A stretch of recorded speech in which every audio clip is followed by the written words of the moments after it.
Oh, this is one of my favourite topics. I think that is a key, is just realising what you're good at. This is The Payoff with me, Sylvia Jeffreys, thanks to Airbnb. Helen McCabe, it's so great to chat. Thanks for joining us today. Great to be here. You have so much great insight to bring to our audience today, but I want to start on something personal because you've lived a few lives in your career, a lot of different chapters along the way. Has there been a big risk that you can reflect on that eventually really paid off for you, that you felt terrified about in the moment, but then paid off? I'm going to name two, and the first one was moving from being a television reporter in the press gallery to a newspaper reporter in the press gallery. I thought being a newspaper reporter was the most exciting, glamorous, difficult thing on the planet, and I didn't feel trained for it. So when I left Channel 7 and went to News Corp's press gallery bureau, which covered the Australian, the Daily Telegraph, all of the papers around Australia, turning what was a 1 minute 10 story into a print product. And I was what we called then the Aboriginal Affairs reporter. So I took on a particularly difficult round, and one where the papers were not necessarily keen to run the stories. So that was huge for me, and I remember really being very anxious about it. But starting your own business in retrospect has got to be the craziest thing you ever do. So deciding in 2016, 17 that I wanted to start something, and then just actually doing that. It is incredibly thrilling, but I can't overstate how tough that is. So that something was, of course, Future Women, which I'm sure a lot of our audience is familiar with. But if they're not, tell us what it's all about. What's the mission of Future Women? The mission is to help women who work and women who want to work. So we have two parts of the business. One is relating to professional women like yourself who are every day looking for additional help with your leadership skills or your confidence or your presenting or leading diverse teams through content, podcasts, books, events. But we also work with women who want to work, and women like yourself, again, but have taken time out of work and for a whole bunch of reasons have found it hard to get back to the work, into work. And that's the FW Jobs Academy. So there's two components, but there's a lot of linkage between the woman who is currently in a job and the woman who takes time out to have children and is battling to find her way back into paid employment. When we first met, I'm pretty sure back then you would have been the editor of the Australian Women's Weekly. So you've had a really successful career in media. What was it that made you want to leap into this world of Future Women? Because this audience is women, I will just say it doesn't feel particularly successful to me. I didn't take time out to have 3 or 4 children or even 1 or 2 children. So in some ways my career progressed as a result of not taking time out. But what made me want to do FW was there was a few things. One, I thought if I didn't, somebody else would, and I wanted to do it. It was really, I guess, just swimming around in the back of my head that there was something to do in this space. So I'd done a lot of brands that have spoken to women around beauty and recipes and lifestyle and travel and celebrity and royals. And I could see that there was going to be a shift at some point, that women were going to be looking for something more. There was also this backlash at the Weekly and this constant theme around too much politics, too much policy. Women aren't interested in that. And you can imagine what my visceral reaction was to that. And I'm pleased to say when we've got female finance ministers and half of cabinet is women, that I had a sense that there would be a move towards more women holding senior positions and therefore more women aspiring to those and then wanting assistance to get to that. So that was a bit of a motivator. The other one was really candidly, I was 50 and watching Australian media, and I was just worried about my employability in the space and couldn't really see roles that I related to. So that's so interesting. I had to go and find one. Well, I mean, being the editor of the AWW is, one of the pinnacle kind of roles in this landscape, especially for a female journalist or editor. So for you to sit there and look at the landscape and feel like, well, the avenues are limited, what hope is there for other women? Well, there was lots of things happening. Media was constricted. It was still pretty much run by men. Salaries were being reduced. All this is still going on, by the way. And I was frustrated with the content that women were being served. And there was a lens on media that a female story was still a childcare story. And so there were a whole bunch of factors.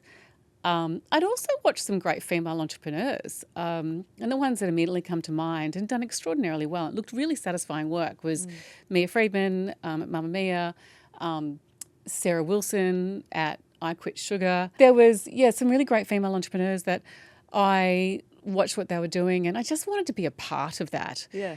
And I was concerned about the digital media boom and how that was going to impact the profession that I love. So here at The Payoff, we're obviously really interested to explore what the future looks like for a 30-year-old woman or man in Australia, given the current economic climate, which is incredibly tough. This is a generation that's being left behind by previous generations in a way that we haven't really seen before in history. So when you're speaking to these 30-year-olds who are members of FW, are they giving you an insight into what their big concerns are, what their worries are for the future? Yes, and I would say we're even a bit younger than that. I'm a bit obsessed with the Gen Z phenomenon at the moment. Yes, I think there's a couple of interesting trends. One, my generation never thought we'd buy our own home, waited for a marriage before we thought about it. And in some cases, my contemporaries sat around not buying a house at all into their 40s because they hadn't met the guy to buy the house with. This group is really different. They are fiercely independent. And I'm sure we'll talk about some of the gender divide issues in a minute, but they're not going to sit around and wait for a partner. So they do want to buy their own house. They do have independence. They are interested in their financial well-being. They've watched their mums do it all, part-time work, have a marriage breakdown, struggle with superannuation. So they're pretty informed about it. And they, of course, have these enormous HECS debts. So I think there's a few interesting characteristics. One is the lean out, where it's all about what's the right to disconnect and not wanting to be online full-time, wanting a work-life balance. But there is a thirst for financial knowledge, and they are keen to not find themselves in the position that their mums are in. So I think from a financial institution's perspective, they're an incredible audience to start to engage. And with our client base, we have had CommBank as a client for a long time. They've really engaged in that audience quite early because they could see that there was a thirst for information. So where do you think we're at when you look at your membership and, well, in fact, beyond your membership? Where are we at as women in the workplace in 2025? And what would you identify at this stage as the main barriers to career progression for a woman at this point? Great question. I don't think the barriers have shifted a lot from when you and I were going through. I think women are better educated than ever before. So more women come out of high school and go into university and get a degree, and I think than men, and they get a double degree more often than men. So it's not education. It is confidence. And I despair, actually, because I talk about confidence almost every single day, and I wouldn't believe it if I wasn't living it. It's a real thing. Young women are still really struggling with confidence. Now, we can go down the social media rabbit hole. It is probably partially linked to social media, but it might be also linked to a whole range of other environmental concerns. It's a pretty unsafe world. You've got the climate issue, which does impact their mental well-being. And I think the cost of living crisis has had a significant impact. You don't have to go far into media at the moment to read about how much pain there is in the suburbs. Not so much around us, Sylvia, but certainly in the suburbs. The pain of the cost of living crisis and interest rates and inflation is real. So I think that is a significant concern. The other thing that I see all the time, and I've got, I don't know, maybe 50 young women on staff at FW, is the purpose and values. They are really driven by what their personal values are or might be. Some of them are not particularly well formed. Some of them are still working out what their purpose is. but that's super important. So they are looking to spend or reward brands or organisations that they see as purpose aligned or values aligned. And that can be a fun thing to interrogate. Can it sometimes get in their way, that Oh, obsession with purpose? Oh, absolutely. It gets in their heads actually, because I think we were all purpose led. I've spoken before that I went to an all girls Catholic boarding school raised by nuns, and so there was a lot of social justice talk in my formative years at high school. So I don't think there's wildly different from that in one sense. But they are looking to their organisation and where they spend their money to express what are their purpose and what their values are. And that is absolutely real. So if you are not, and often I wrestle with this bit, if you are as a brand or as an employer not exhibiting the values that they're looking for, they're going to call you on it. And I sometimes reflect that it used to be the other way around. As a boss or as an employee, I wanted to impress my boss. But these days, as a boss, I have to impress my employees. And I think that's a fundamental difference. So they are real drivers for change, and they're a fascinating group, and they are having an impact wherever they go. Flexible work is definitely a hot topic in the professional sphere these days, and it's changing. The take on it is changing rapidly. It's in, it's out, it's in, it's out. Post-pandemic, obviously, the work from home mentality opened up a lot of opportunities for a lot of women to go full-time when they otherwise couldn't have done so. And now there's a bit of a pushback against that flexibility again. Where do you stand on that? I have a fully flexible, fully remote business. It was formed in COVID, and I had to reflect on this quite a bit because I'm obviously watching the debate around get back in the office 2 or 3 days. But as someone who has really enjoyed the flexible and the remote working personally, and because I'm in charge, I'm like, I don't know that I want to force everyone back into the office if I'm not prepared to do it. So I've had to reflect on it. And here's where I've landed. If you've got a fully female team, and I have a couple of men on staff, but otherwise it'll be 90% female, and you want the best women that you can get and the best staff that money can buy, then fully remote and fully flexible is critical. And it works. The only time that this seems to be an issue, and I'm going to go back to the time when I was at Women's Weekly, I realised this when I was at Women's Weekly. I allowed flexible and remote working then because I had incredibly talented women writing stories or doing the design or the branding or the photo shoots or the styling, who all had other commitments, namely raising families or caring responsibilities. And I was so desperate for the best staff. I just agreed to whatever they needed to make it work for them. And I'm still doing the same thing. And it's not really been an issue ever. And why is that? Like, why can I pull it off and an organisation really struggles with it? And I kind of feel like part of it is that male influence, which sort of struggles with the idea that all of the staff are going to be at home. And I'm not saying it's just purely men. I'm saying the combination of a gender equal team makes that decision making much harder to understand. So yes, I'm fully virtual. I'm hoping that means that I can hire even more talented staff and have them stay with me for even longer because I give them such great conditions to work under. So I wouldn't be surprised if you got some job applications after this conversation. No, I was doing the Jobs Academy thing the other day and I was talking about this and they were like, not all employers are like you. And I know that, but I feel like I've been trying to get my thinking around this straight because why does it work for us? And I totally understand why it wouldn't work in a company like Nine or a company like Commonwealth Bank because it is a much more complex beast. But we are still 70 staff all over Australia and in New Zealand, and we often have someone writing or working out of London as well, so because the time zone's great for what we do. But I've never, ever thought that pulling the team back into an office 3 or 4 days a week would get me a better result. So you mentioned Jobs Academy, and this is where your experience in public policy and government has really paid off for the women who benefit from this. Explain the Jobs Academy for us and how it works. Thank you. And I am very proud of this, and it does show my political nerd qualifications. So in this company, we have job service providers, and they're often not-for-profits or for-profit organisations, and they do a pretty good job of working with people who have quite complex intersectional disadvantages in returning to work. So often intergenerational, intergenerational challenges getting back into the workplace. But we also have a whole bunch of people sitting outside of that who are just desperate to get back into work.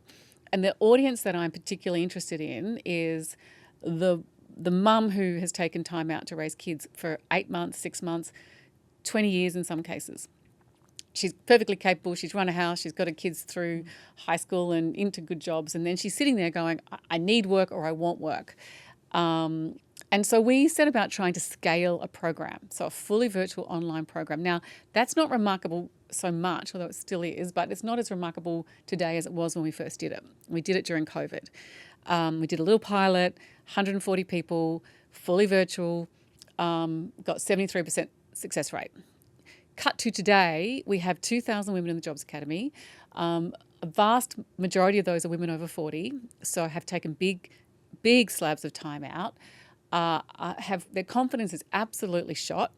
They've been turned down 1,000 times. They've got no idea how to do a resume or a cover letter in 2025. They were good at it 10 years ago. But are they capable? They're extraordinary. And I just met a new group of them last week. I've got another group this week we're meeting.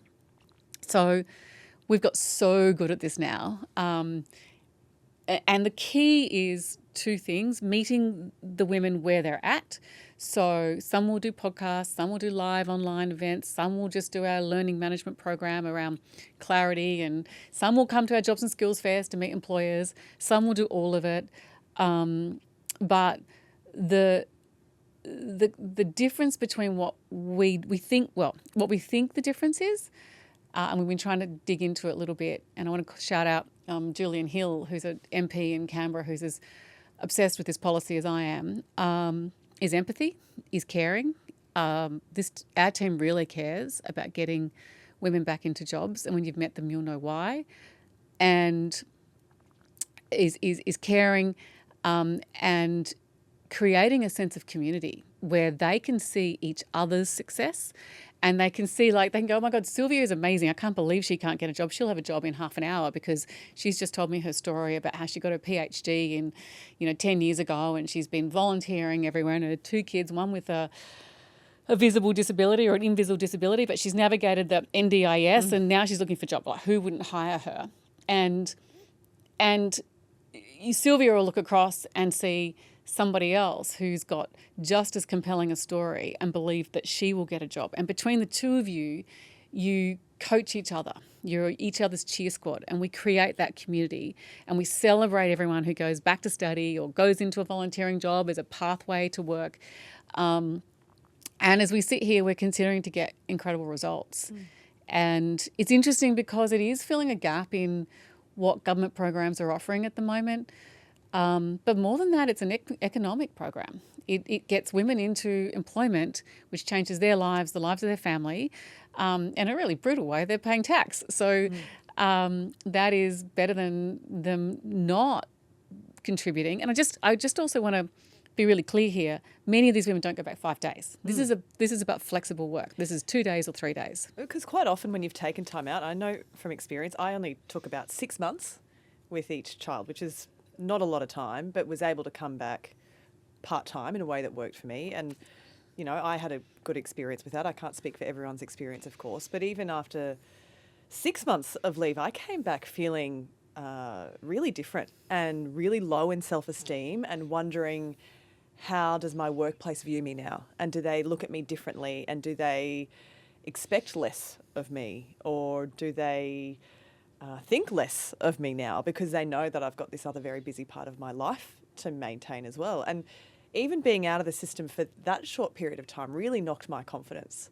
And it's a very hard thing to articulate because from the outside, it's irrational, because that actually becoming a mum in many ways can make you it can add new layers to you as a person and to as an employee as well.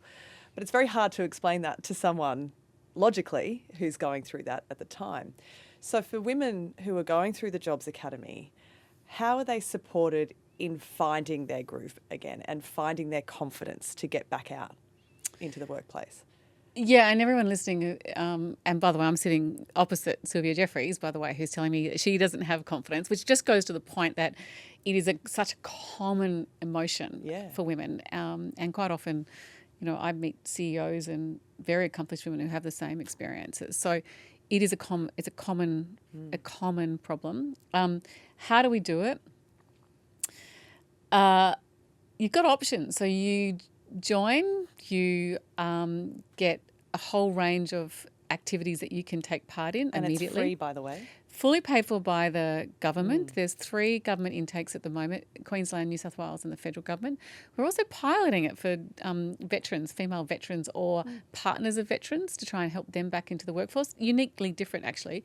But it's about building that confidence day by day, joining the community, knowing that we care, having someone at the other end of the phone should they get confused or get logged out or the tech doesn't work or they don't know how to use the chat function in the live delivery sessions. But we have mentoring sessions. So some of our partner employers are amazing, Salesforce particularly, offer one-on-one mentoring for CVs and resumes. So you can get access to an amazing person to literally come online, meet you and work through your CV. And that is a game changer for many women who have got a CV and have been handing it out to they've sent it to 20, 30 employers and they keep getting knocked back. So imagine what that does to your confidence. So it comes through a range of things. We say to the group, stay with us. It's a bit like, I was doing the webinar the other day, it's a bit like starting to get fit. The first day you might walk to the end of the street. You just got to hang in there. And we have a whole bunch of re-engagement strategies to bring people back in if we see them drop off. But it's about caring and believing that we do have your best interests and we will meet you where you're at. There's a whole learning management module around clarity. So you can come in and just work through that to discover what you are good at. Just discovering what you're good at, Sylvia, can help. For you, it was probably getting back in front of a microphone and telling stories and you realise you're good at it. I think that is a key, is just realising what you're good at. And it takes time though. And I think confidence, we talk about this so much, but I think it can come and go and it's not a bad thing when it goes, but it can be debilitating if it takes over your life. For sure. So there's obviously still a big need for future women for an organisation like yours, right? Because there is still a significant gender pay gap. When you look at the number of CEOs that are female in Australia, they are still far outnumbered by men in CEO roles, and that extends right across the whole C-suite, across all executive levels. So what do you think men need to know about how to improve the workplace for women? Because it can't just be a conversation for women about women. This is one of my favourite topics. I do agree that men need to be brought into the conversation. We've had years and years of International Women's Days where women all turn up and some get cupcakes and flowers and we all talk to each other around the issues that continue to bother us, and there are many. And nothing ever happens much, right? The change is incremental. And my ideal International Women's Day event will be a lot of men in the room, and I don't hold my breath that's going to happen on March 8 or when I go to my first one next week, I think. So how to engage men in the conversation? And I think one of my great frustrations is we continue to talk about what men should do for us to make more room. Really, it's about how we as a society can better structure work and raising families that suits both. And men still have a significant higher rate of suicide than women. Men are feeling like they can't do anything right. They are concerned about toxic masculinity. Like there's a whole bunch of issues that are really bothering men, and they don't even feel like they can raise it anywhere. If someone said to me, I don't know whether I'm the same man at work as I am at home. They're two different people. So we have to pull down the barriers that prevent men from feeling like they can be involved in the conversation. So one of the great things we do at FW is run training programs for men. So we've now trained 1,000 men, so I know how they think and feel a little bit. I'd like to see more men who are openly concerned about being in a training session than the men that are really natural allies already. And there's plenty of those. There's plenty of great men. But one of the things, plenty of great men, I mean, there's exceptional men everywhere, every day. And, you're married to one. My whole team is, I guess, blessed with great partners that support all of us. And we're reminded all the time about how important men are in our lives and how supported we all feel. So including them in the conversation is not a novel idea, but it feels like it's taken a while for us to come to that conclusion. And I note that there are other quite senior female leaders that are starting to make that point. And it's probably, all of us would say it's a little bit overdue. It's really interesting. I've seen a lot of this online. I listen to a lot of Scott Galloway and his podcasts, and he's writing a book about this at the moment, about how we need to nurture men, because for so long a lot of the dialogue has been, ugh, men, eye roll, And I think that is having a really profound effect on young men. And at first I sort of thought, oh, God, get over it, guys. Like, So did I. women are still catching up. We're not taking up any more of your pie. It's all cool, just chill. But the more I listen to this dialogue, the more I see that, especially as a mother of sons too, and you do hear it from a lot of mothers of sons as well, that there is, we have to think about the mental health impact of some of that dialogue on young men. Oh, and I keep saying this internally, that feminist mothers are going to be the biggest drivers of support for young men because they're the ones that are really seeing it in real time. So we do have a crisis amongst young men. Jonathan Haidt wrote the amazing book about anxiety, about young men, the failure to launch, staying in their bedrooms, gaming, and they've never actually asked a girl out. They've never had to, so they don't, and there's a whole bunch of flow-through effects. So, yeah, I guess in some ways, like D&I, the gender equity movement, it moves so far, it gets momentum, and then there's like, okay, has it gone too far?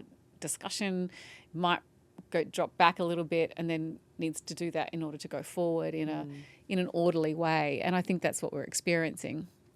The only caveat I'd make to all that is our numbers around family violence are not receding; they're growing.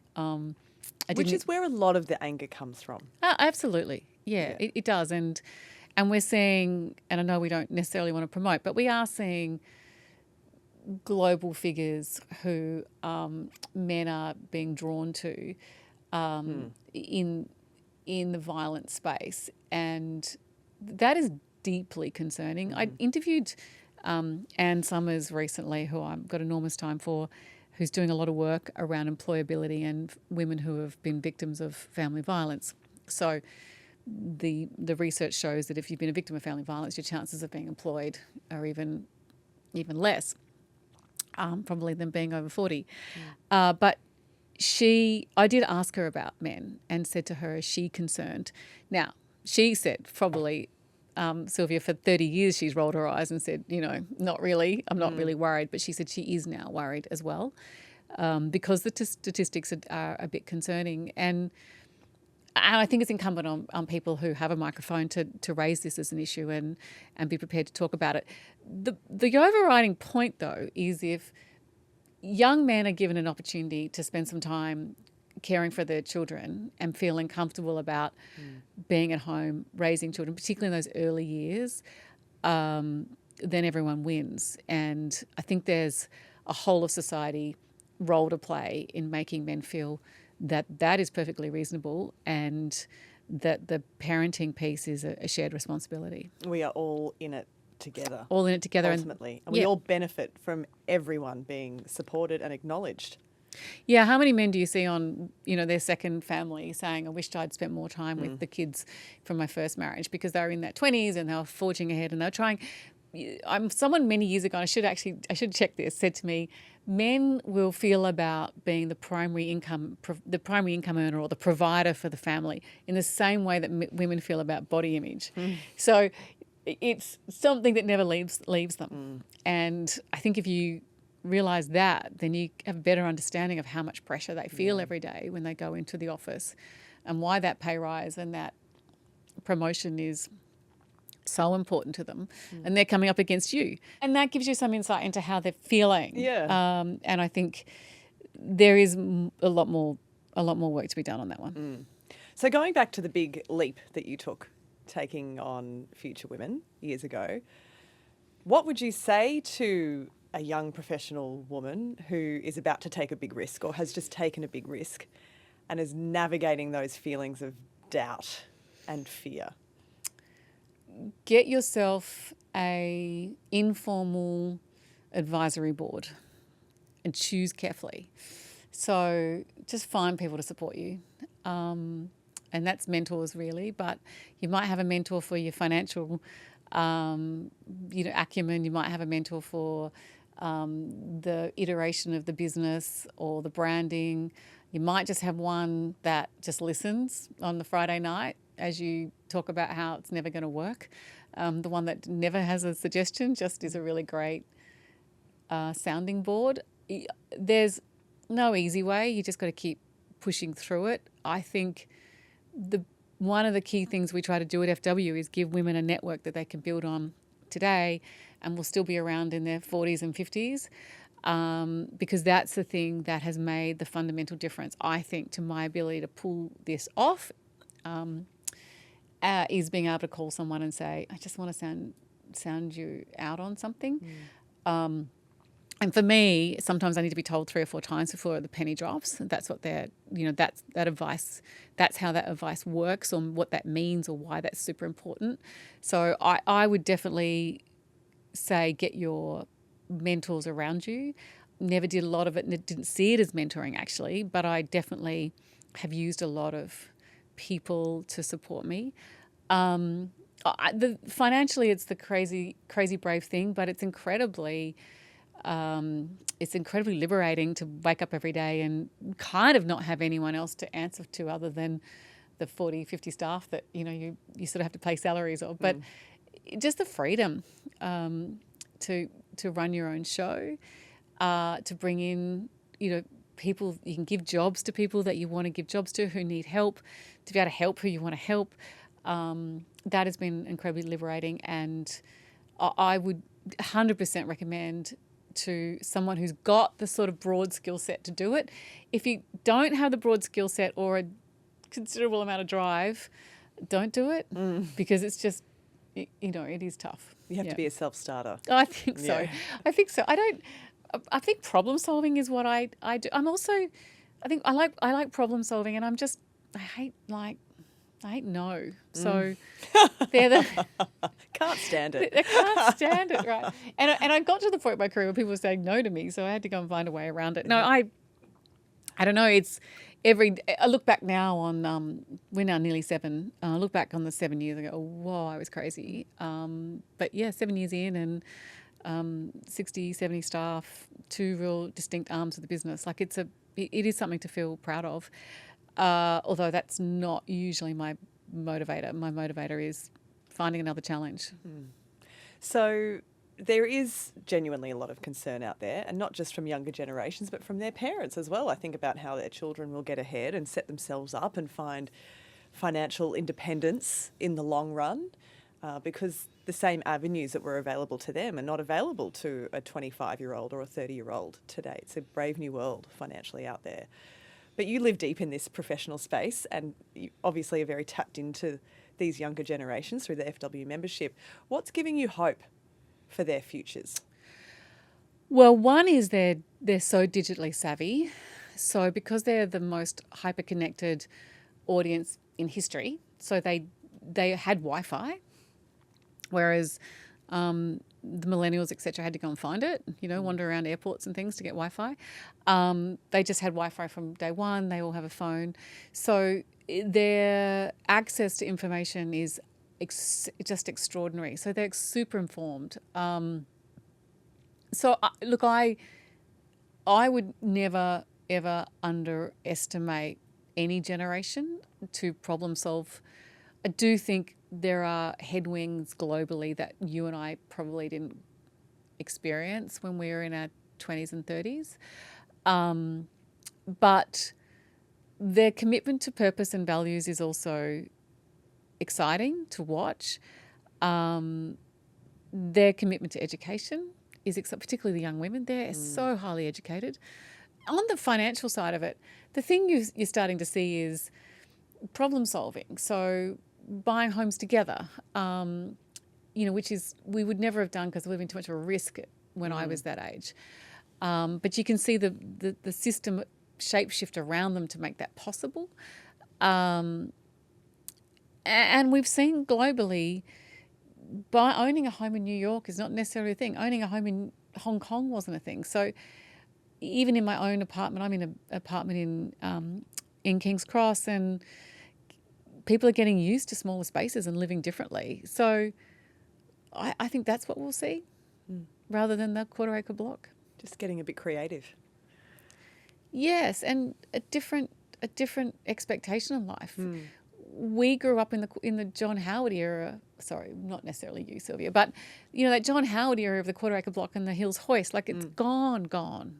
Does that matter? I'm not as young as you think. John Howard was definitely my era. You look at but that's an Australian cultural thing. Whereas, and I also think the influx of migration since then has shifted that thinking too. It's not an automatic assumption, and it's okay. Well, I could talk to you for hours, Helen, as always, but we appreciate you giving us so much of your knowledge and insight into these topics today. Thank you so much for joining us. We appreciate it. Pleasure.